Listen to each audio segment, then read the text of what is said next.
that the so-called Home Minister of this country does not have the courage to come and sit here. He does not have the courage to come and sit here. संसद के monsoon सत्र में इस वक्त सबसे बड़ा मुद्दा बना हुआ है छात्रों के प्रदर्शन के दौरान कथित तौर पर हुए बल प्रयोग और पैलेट गन के इस्तेमाल का मामला। और ये पूरा विवाद अब सीधे गृह मंत्री अमित शाह की चुप्पी पर आकर टिक गया है। नेता प्रतिपक्ष राहुल गांधी लगातार इसी एक सवाल पर सरकार को घेरते नजर आ रहे हैं कि जब पूरा देश जवाब मांग रहा है तो गृह मंत्री खुद सामने आकर बात क्यों नहीं कर रहे। आइए इस पूरे घटनाक्रम को शुरू से लेकर अंत तक विस्तार से समझते हैं। नमस्कार, मेरा नाम है नंदिनी सोनी और आप देख रहे हैं द हिंदी टॉक। दरअसल राहुल गांधी के आरोपों की जड़ में जो घटना है वह 20 जुलाई की बताई जा रही है, जब दिल्ली में छात्रों के एक प्रदर्शन के दौरान कथित तौर पर पुलिस ने लाठीचार्ज किया और पैलेट गन का इस्तेमाल किया।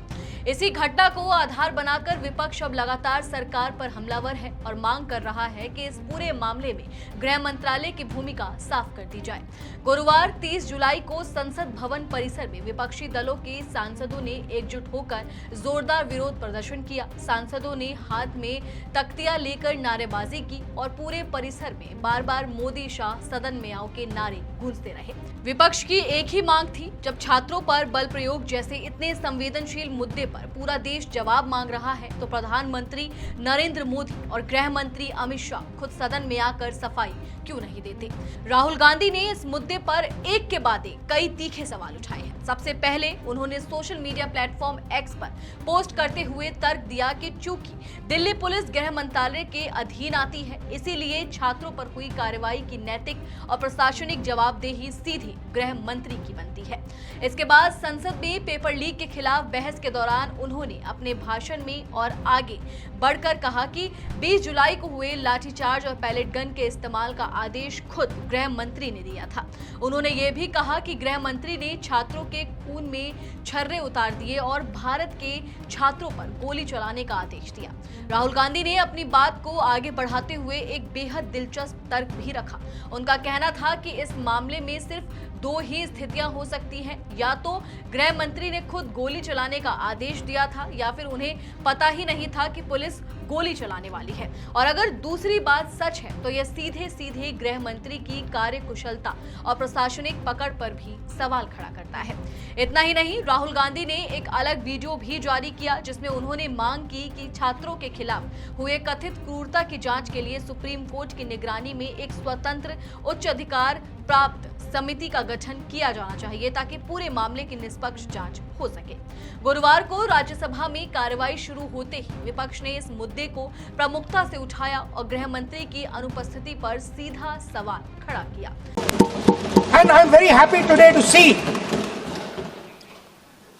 that the so-called Home Minister of this country does not have the courage to come and sit here. He does not have the courage to come and sit here. Sir, please. आज प्रश्न I saw the Home माननीय Minister. मंत्री जी बैठे हैं, जिनका विधेयक है वो बैठे हैं। I saw the Home Minister, sir. Carcade. Sir, I saw the carcade. 30 cars. With the Home Minister sitting inside the car. Like that. Looking. Shaking.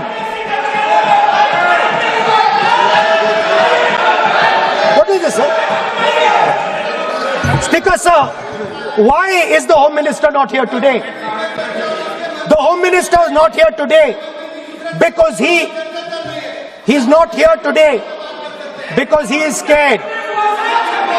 Congress सांसद प्रमोद तिवारी ने संविधान के आर्टिकल 75 का हवाला देते हुए कहा कि मंत्रिपरिषद सदन के प्रति उत्तरदायी होते हैं और चूंकि दिल्ली में छात्रों पर कथित बर्बरता हुए तथा पैलेट गन का इस्तेमाल किया गया, इसीलिए अमित शाह को खुद सदन में आकर इस पर जवाब देना चाहिए।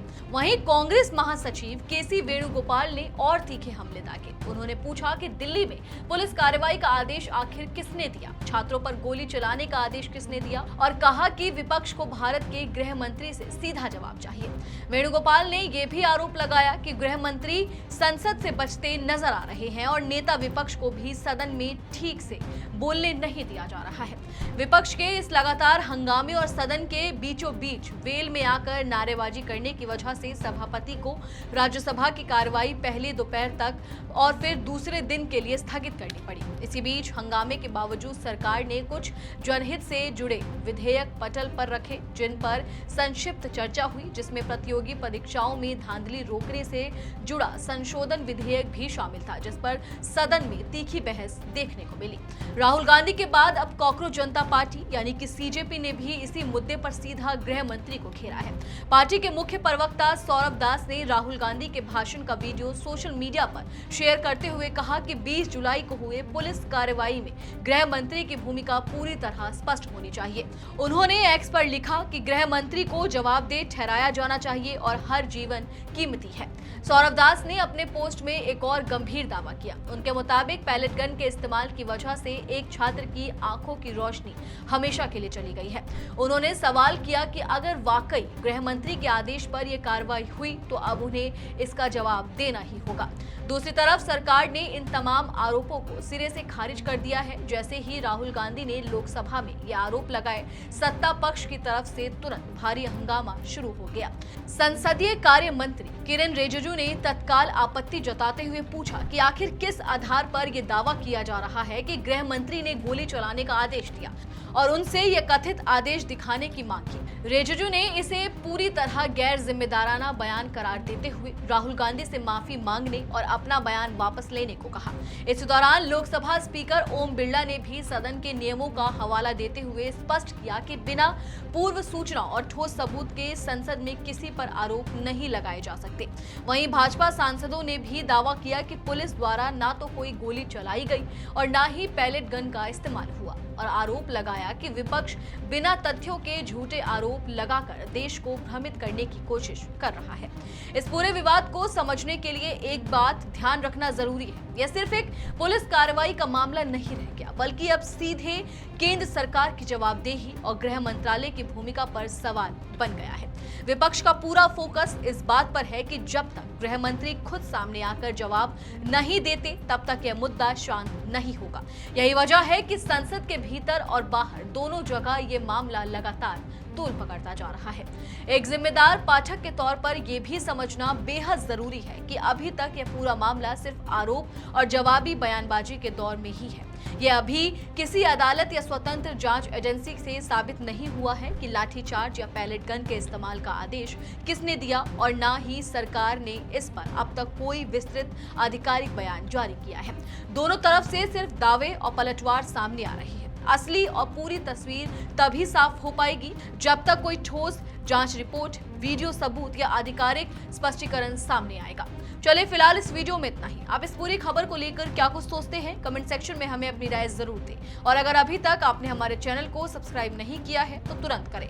इसके साथ ही हमें सोशल मीडिया प्लेटफॉर्म यानी कि फेसबुक, इंस्टाग्राम और एक्स पर फॉलो जरूर करें।